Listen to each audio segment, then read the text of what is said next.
Hello and welcome to Play On, the Morgan Sports Law podcast.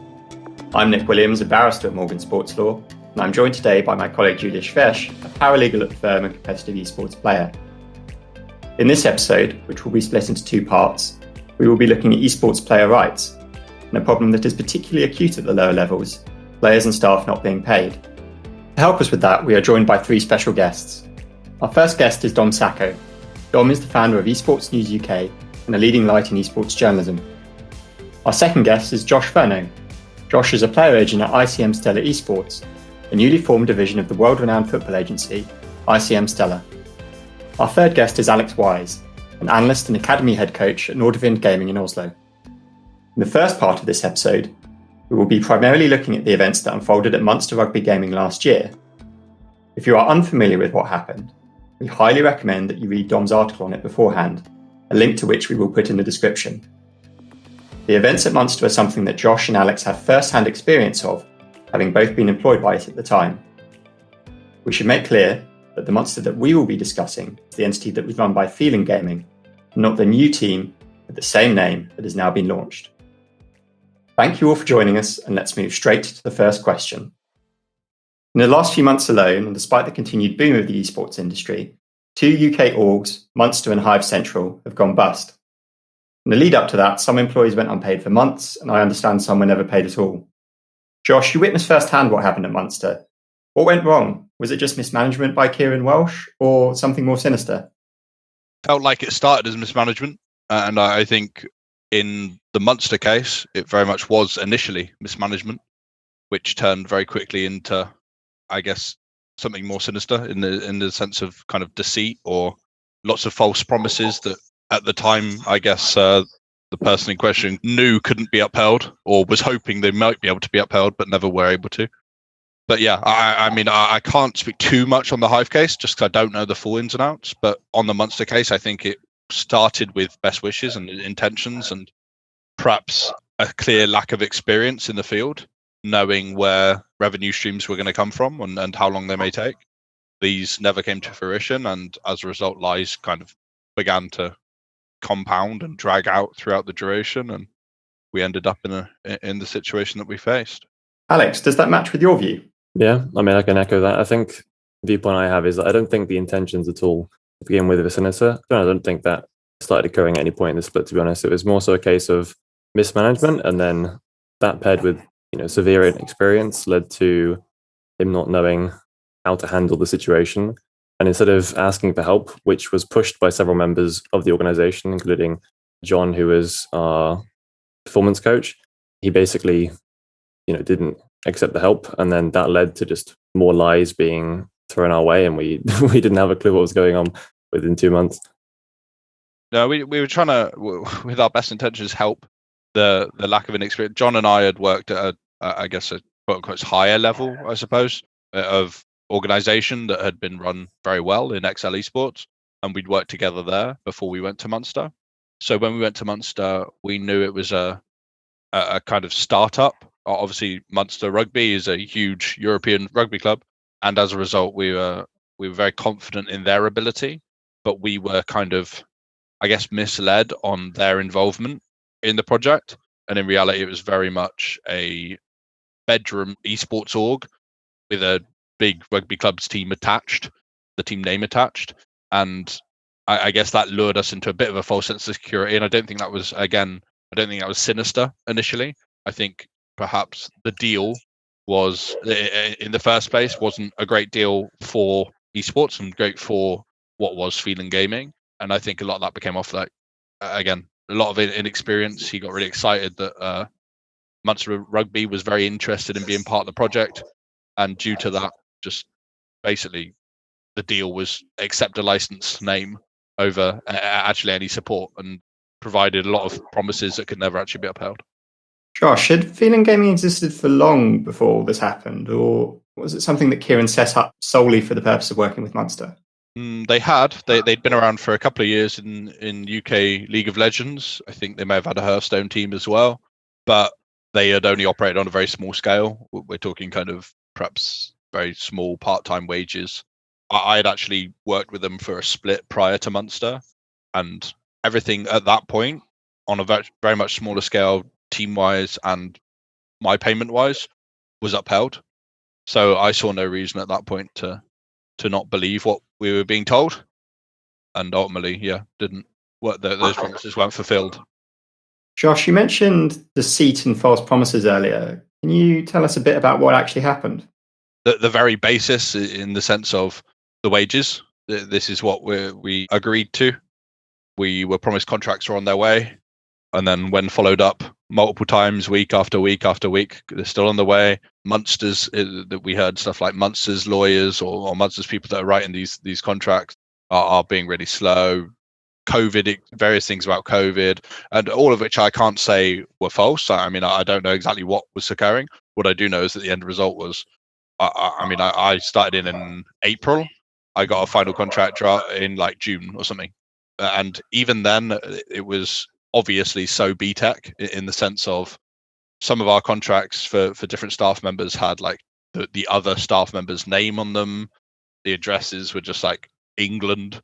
It was very like budget, as if like a 12-year-old had written my contract almost.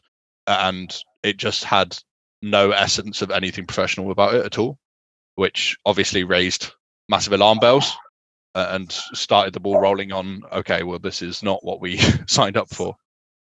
Alex, was there anything that raised alarm bells for you, or something that people should look out for when dealing with these kinds of orgs?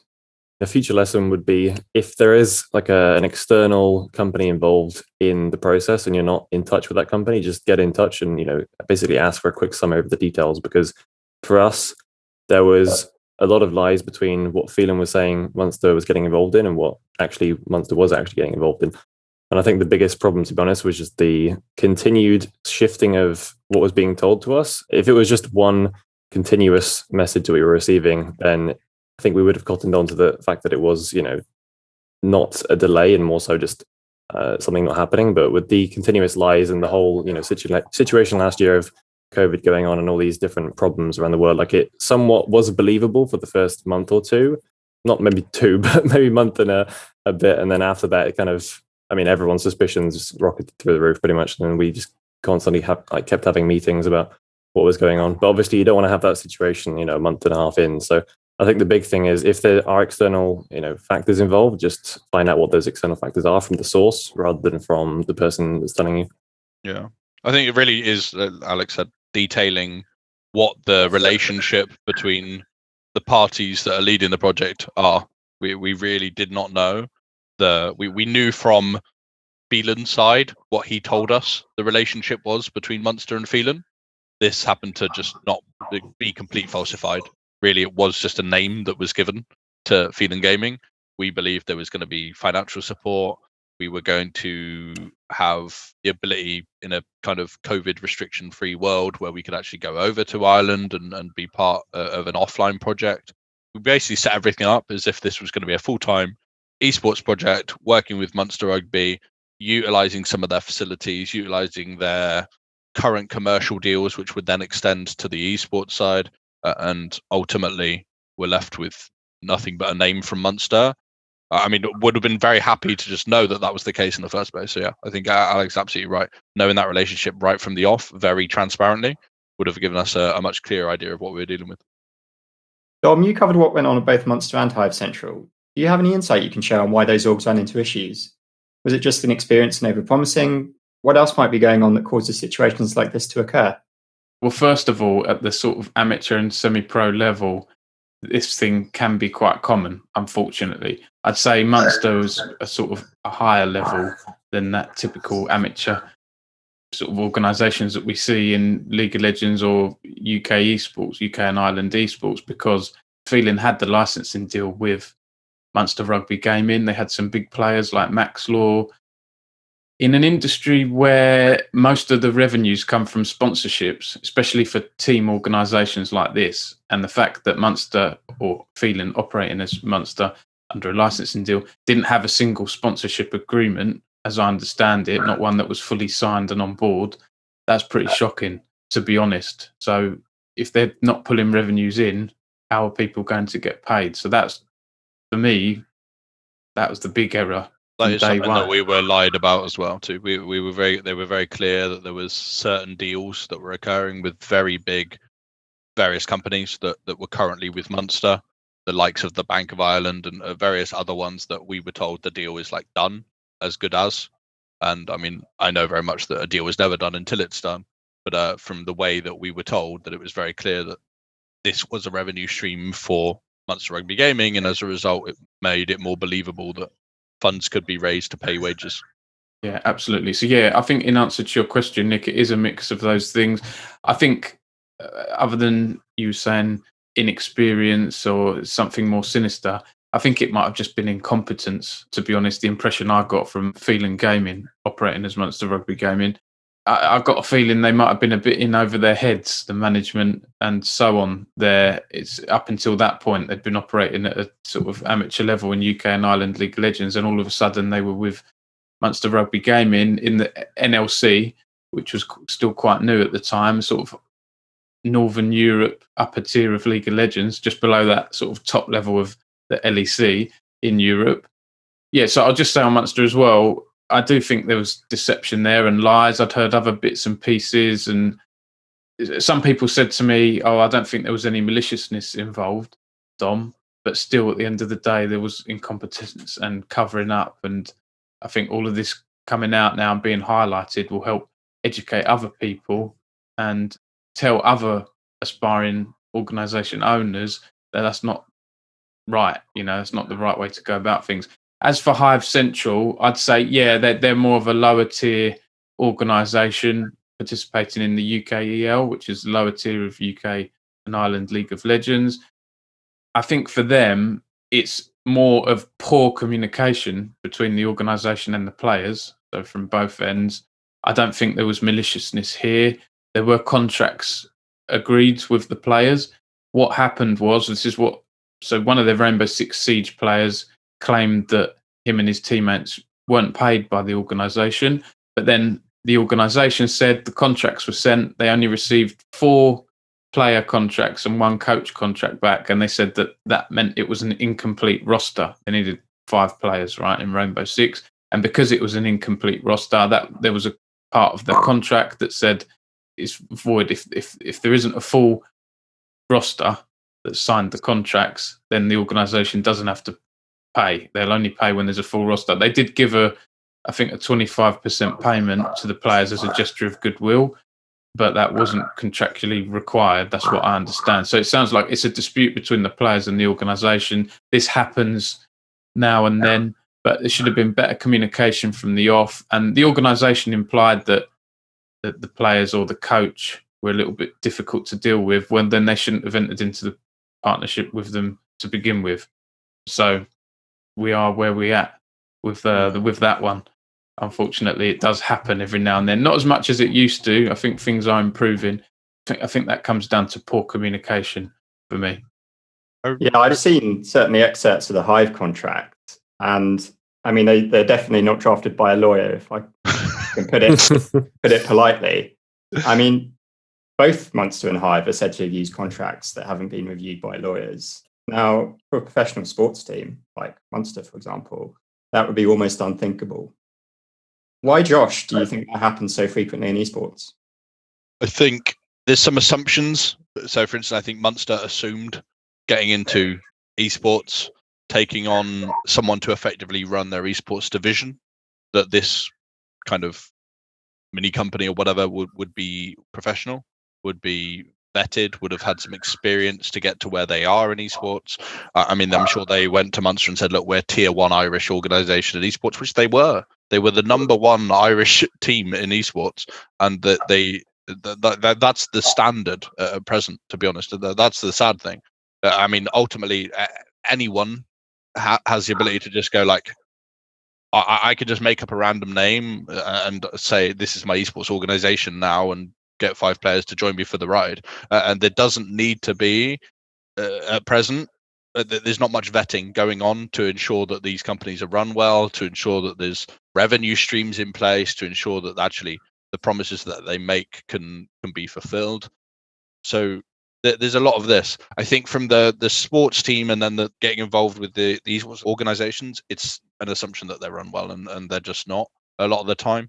And Munster have realised now that actually they're better off doing this the way they would do their own rugby projects, and that's on a very professional basis, following protocol, being very clear about the steps that they need to take to undergo whatever they're doing. And now they're really kind of they've taken 2 relegations and lost a team to drop right down to the bottom league of kind of grassroots UK League of Legends in the UKL, and are building themselves up again, doing things the way that they would try and do things in their industry.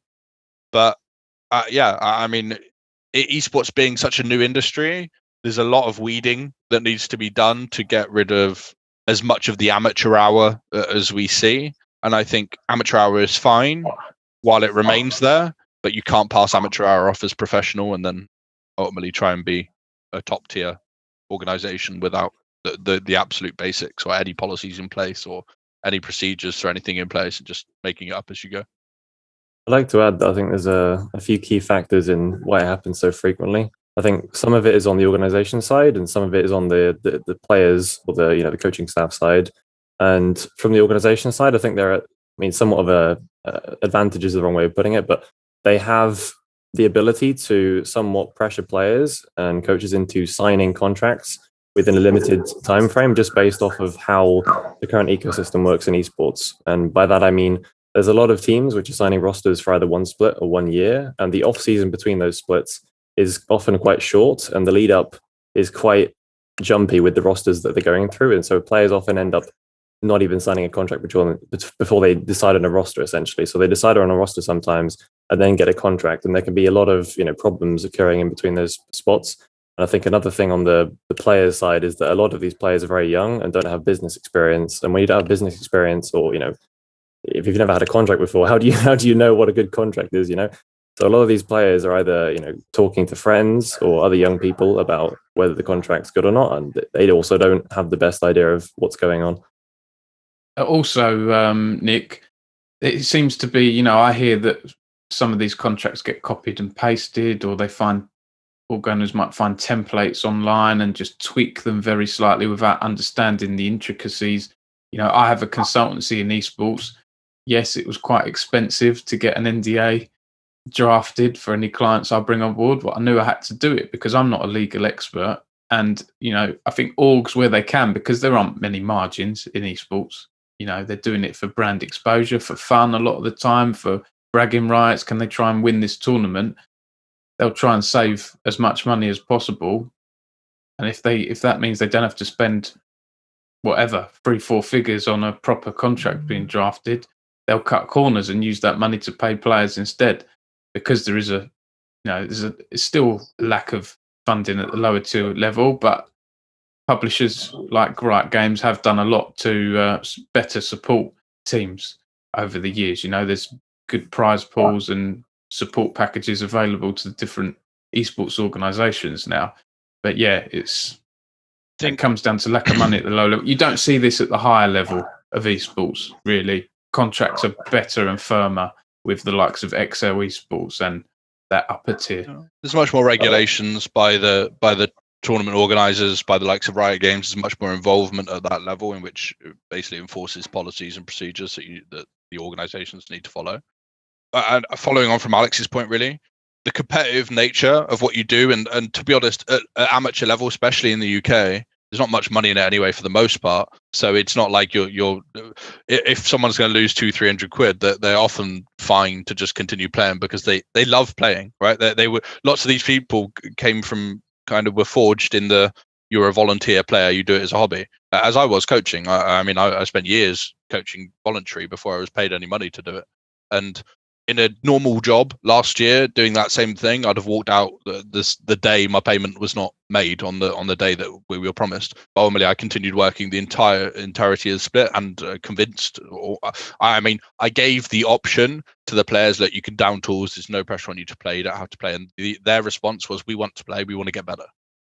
We're happy to play for you. I don't want us to really be associated with Munster Rugby Gaming's name because they're not doing anything for us. Why should we do anything for them and represent them? But we want to get better, and we want opportunities to go to somewhere else next split."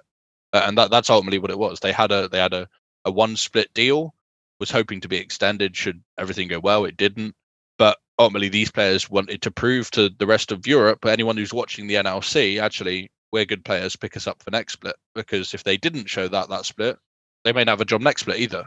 There may have been no offers on the table for them to go anywhere else. And one of our coaches, John Ellis, actually did down tools and said, look, I'm not working if this is going to be the case. If I'm not going to get paid, if the contractual obligations on Munster Rugby Gaming side are not met, I'm actually not going to work. We all had that option. We all kind of stuck together I felt that I couldn't let the players just want to get better and me not fulfill my role of actually helping them get there. I felt an obligation to those players and felt no obligations to Munster Rugby Gaming at that time, but felt very much that I had a responsibility to fulfill as someone who's been in the industry a bit longer, with a bit more experience, that I can best support them through what was happening. All the financial situations were different. I actually took the manager of the team into my house, and he lived with me for the duration. And part of that was because he actually didn't have money to live anywhere, so he lived with me for that duration. We did bind together, to be honest. The likes of Alex, the likes of the manager, the likes of our performance coach, the main team and the academy team. There's 10 players there, and we created a really good bond in which we wanted to get to where we wanted to get to. But ultimately, there's a pressure for players to want to continue playing regardless of the contractual obligations not being met. Has everyone now been paid, or is money still owing to people? What's the situation now? Still some owing.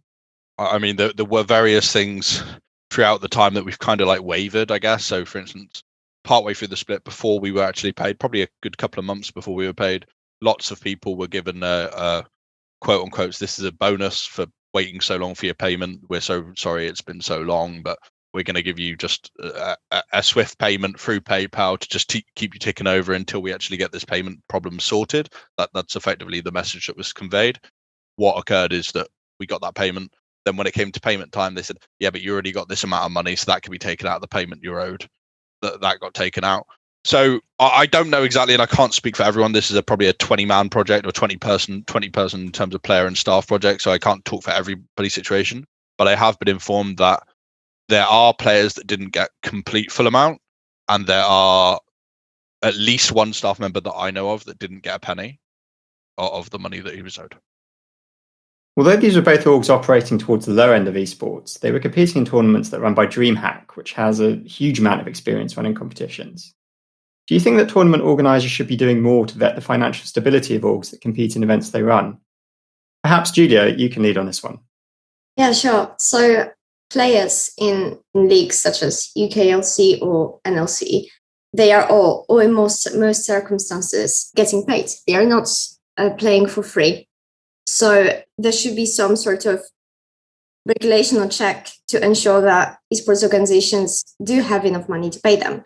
Now, the question is how to do it. So one of the solutions could be for the tournament organizer to ask esports organizations for some sort of minimum assets to show that they have it so that they can pay the players. Now, that could be done in different ways. One could be some basic salary. So let's say that the tournament organizer is like, okay, if you want to take part in my league, you need to pay players. This is the basic salary. If the players are getting paid, this is the basic salary. And based on that, you could say, okay, you need to have this amount of assets to be able to take part. It's like an added up salary of players and stuff.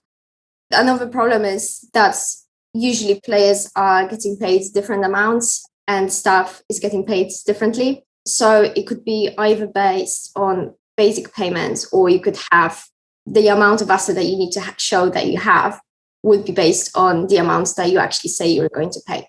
But that again would have to all be very, very confidential so that poaching players wouldn't be easy. But then again, franchise is also playing a really important role in esports. Like we can see franchise on the highest level where you have to pay certain amounts of money to be able to get the spots. But that doesn't again mean that esports organizations that actually are able to pay in to take part in the tournaments have enough money or are willing to pay. Like we saw with Astralis, which is an esports organization taking part in LEC, which is the highest competition in League of Legends, one of the highest competitions in League of Legends. And they were actually missing salary payments. And so they were fined by Riot Games. But at the end, you need to ask yourself this question, whether this sort of obligations and this sort of check should be based on the tournament organizers, or there should be some other body in place. Yeah. The stuff like DreamHack have a participation agreement with the teams, and the teams have to fulfill that participation agreement. That agreement often doesn't extend to the deal between the organization and the player. It's just the obligations that the organization has to fulfill to be in the league a lot of the time. Maybe Julia's right. Maybe there needs to be more done by the tournament organizer to kind of vet the connection between the organizations and the players that they take on. They often view that as like the org's own deals and their own proceedings, and that's nothing to do with the tournament organizer a lot of the time. To be honest, we reached out at length multiple times throughout this process, throughout the Munster process, for support from DreamHack, and we sent multiple emails. We have multiple meetings with DreamHack seeking counsel, and while they were supportive in those meetings, ultimately, my personal view is that they got this wrong. That this whole the way they dealt with this, in the sense of they ultimately decided, after all that went on, that Munster Rugby would be now separated from Phelan Gaming. Munster Rugby would be removed completely, and that Phelan Gaming would be given a spot in the UKLC. Ultimately, Phelan went into administration, whatever, and they left, or whatever the process was there. But to everybody that was involved in that project, it was baffling that could be the outcome of 9 months of turmoil, effectively. That the outcome from the tournament organizer's point of view was that, yes, Phelan would have to take one relegation from the NLC down to the UKLC for mismanagement, as it was kind of classed. But ultimately, you've just had 20 people live without their income for the last 9 months. I mean, you can call it whatever you want, but ultimately these people have been struggling, and you've kind of prohibited certain players' careers, because ultimately we look that for how good the players were and the staff team, we underperformed, right? And we underperformed because nobody had the motivation to actually work for an organization that wouldn't uphold a single promise that was made.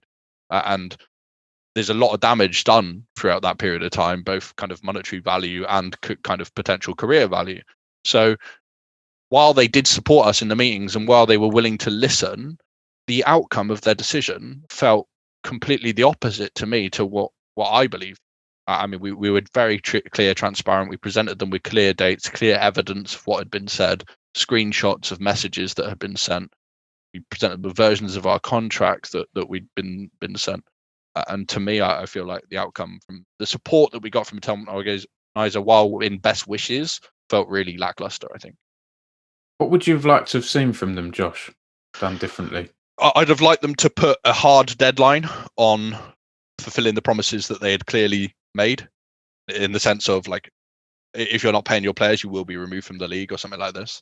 Bring up a lower team, like a team that would have been.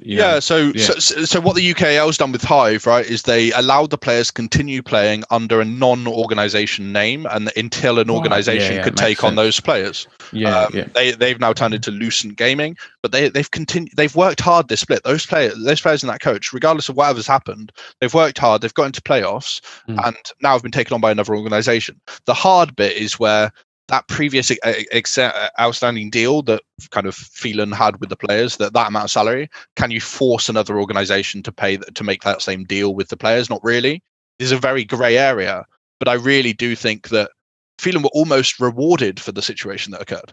They did take a relegation, but they were given a spot, and Munster were almost kicked out. And we nearly lost a massive traditional sports team that actually has kind of professional core values amongst it. We nearly almost removed them from esports altogether through the way it was dealt with. And it's only through Munster's kind of real will to succeed in this scene that they've actually gone, okay, well, we'll drop 3 divisions, reapply for the UKL, build a new team, and show that we can run it by ourselves, that they actually got into a league at all. And only actually Phelan's massive downfall that they went into administration as to why they're not currently playing in the UKLC.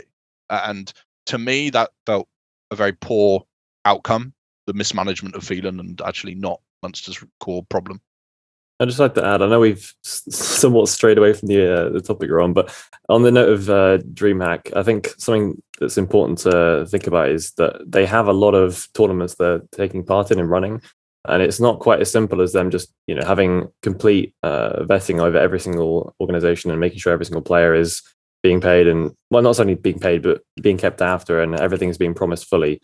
And the reason I say that is because at the end of the day, this is, business, and the ability to invest in staff to make sure every league is running perfectly somewhat comes back from what revenue they're getting from the leagues. And especially in the lower divisions, like UKLC and UKEL, these are not massively profitable leagues that are giving them a large revenue. And so it's a very difficult thing, especially in the infancy of esports, to, say businesses should just have, a perfect eye on these teams. It's not quite that simple in reality. That concludes part 1 of this 2-part podcast on esports player rights. We hope that you will join us in part 2, where we will carry on the conversation. In the meantime, for analysis and articles on athletes' rights issues, please go to our website, www.morgansl.com. If you're interested in joining our mailing list, or there are any topics that you would like to see addressed in a future podcast, please email us podcasts@morgansl.com. Finally, please connect with us on Twitter, LinkedIn, Instagram and Facebook for articles, updates and news. We hope that you enjoyed listening and will join us for future episodes of Play On.